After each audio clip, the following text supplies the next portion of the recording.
Hello everyone, welcome to Eklavya study point and I am Sachin. आज की इस वीडियो में आप सभी को क्लास 12th हिंदी कोर्स से जो आपकी कविता है बगुलों के पंख, इसकी आसान व्याख्या आप सभी को मैं करवाने वाला हूं और इसकी फ्री पीडीएफ भी आप सभी को प्रोवाइड करवा दी जाएगी। तो चलिए वीडियो को स्टार्ट करते हैं और आज की इस कविता की तरफ आगे बढ़ते हैं।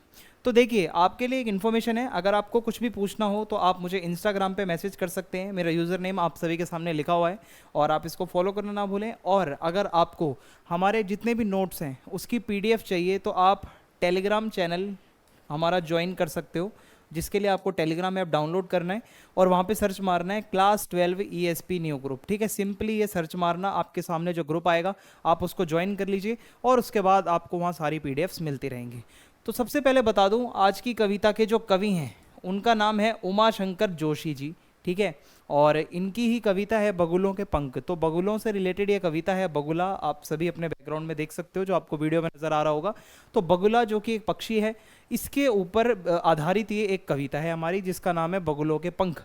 तो यह कविता प्राकृतिक सौंदर्य से संबंधित है, क्योंकि बगुला क्या है, प्रकृति की ही एक चीज़ है। तो प्राकृतिक एक कविता है।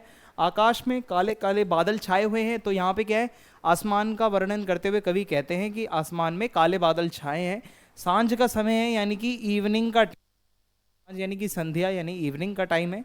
सफेद पंखों वाले बगुले पंक्तिबद्ध होकर आकाश में जा रहे हैं। पंक्तिबद्ध का मतलब होता है लाइन से उड़ते हुए बहुत सारे बगुले जो हैं वो आसमान में उड़ते हुए जा रहे हैं और शाम का समय है।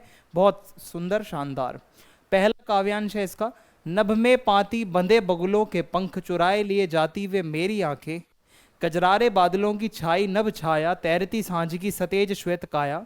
होले होले जाती मुझे बांध निज माया से, उसे कोई तनिक रोक रखो, वह तो चुराए लिए जाती मेरी आंखें। नभ में पाती बंधी बगुलों की पांखें। तो ये बगुलों को देखते हुए कवि को कैसा महसूस हो रहा है वो उसने इस कविता के अंदर लिखा है।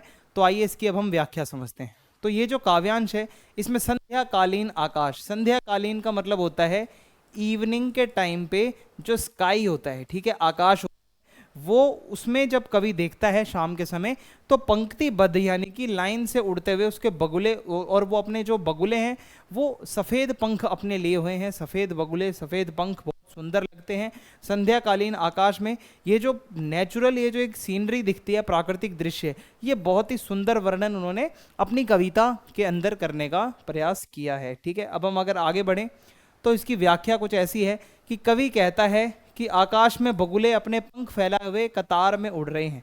यानी कि आसमान में जब कवि देखता है तो बगुले जो हैं वो कतार से, यानी कि लाइन से उड़ रहे हैं और आसमान में वो जब देखता है बहुत सुंदर लगता है और ये इतना आकर्षक है कि वे मेरी आंखों को चुरा कर ले जा रहे हैं।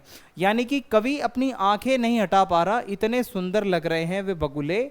और आकाश में काले काले बादल छाए हुए हैं और उसे देखकर ऐसा लगता है मानो सांझ की श्वेत कांति में काया विहार कर रही है। यानी कि सांझ के समय ये जो श्वेत यानी कि सफ़ेद रंग के बगुले हैं, ये एक काया ही अलग लग रही है। यानी कि इसको आप देखोगे तो आप देखते रह जाओगे, आप अपनी आंखें नहीं हटा पाओगे वहाँ से, बहुत ज़्यादा सुंदर लग रहा है। अब यहाँ पे है, यह सांझ धीरे धीरे आकाश में विहार कर रही है और मुझे अपने जादू में बांध रही है। यानी कि ये जो शाम है इसमें एक ऐसा जादू है कि ये मेरे को आकर्षण के लिए मजबूर कर रही है कि हाँ भाई, अट्रैक्ट हो। कवि को डर है कि ये रमणीय दृश्य कहीं ओझल ना हो जाए। रमणीय यानी कि एक ऐसा दृश्य जिसमें आप रम जाओ, जिसमें आप खो जाओ। कवि को लगता है ये जो शाम का समय चल रहा है ना, ये खत्म ना हो जाए, ये ओझल ना हो जाए, ये चला ना जाए, तो ऐसा ही रहे। इसलिए वह गुहार लगाकर कहता है कि कोई तो उसे जरा सा रोक कर रखो। यानी कि ये जो सांझ का दृश्य है, कवि कहना चाह रहा है कि इस सांझ को यहीं पर रोक कर रखो। मैं नहीं चाहता कि ये दृश्य मेरी आंखों से ओझल हो या कभी हटे। मैं इस दृश्य को और देर तक देखते रहना चाहता हूँ। यानी कि कवि ये चाहता है कि जैसा ये जो नज़र आ रहा है वो ऐसा ही दिखता रहे उसको, और इसमें कोई भी चेंजेस ना आए, ऐसा ही सुंदर वो देखता रहे। तो इस सुंदर वातावरण के बीच पंख फैलाकर उड़ते हुए बगुलों की पंक्तियां मेरी आंखें चुरा लेंगी। यानी कि जो लाइन से बगुले उड़ रहे हैं ना, वो ऐसे लग रहे हैं मानो मेरी आंखों को आज चुरा कर मानेंगे। इन्हें रोको, मैं इनके सौंदर्य में डूबा जा रहा हूँ। यानी कि उनकी सुंदरता में कभी डूबता जा रहा है और वो कह रहा है इन बगुलों को कोई तो रोक लो, इतने सुंदर लग रहे हैं।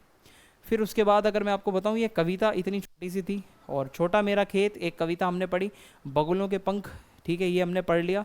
तो अब हमारा यहाँ से मोस्टली जो है सब कुछ कवर हो चुका है काव्य खंड से। तो अब हम बाकी की वीडियोस आगे गद्य खंड की स्टार्ट करेंगे। तो अगर आपको वीडियो अच्छी लगी है तो चैनल को सब्सक्राइब फीडबैक के लिए आप कमेंट बॉक्स में लिख सकते हैं और वीडियो को दोस्तों के साथ शेयर करें। जय हिंद, जय भारत। मिलते हैं नेक्स्ट वीडियो में।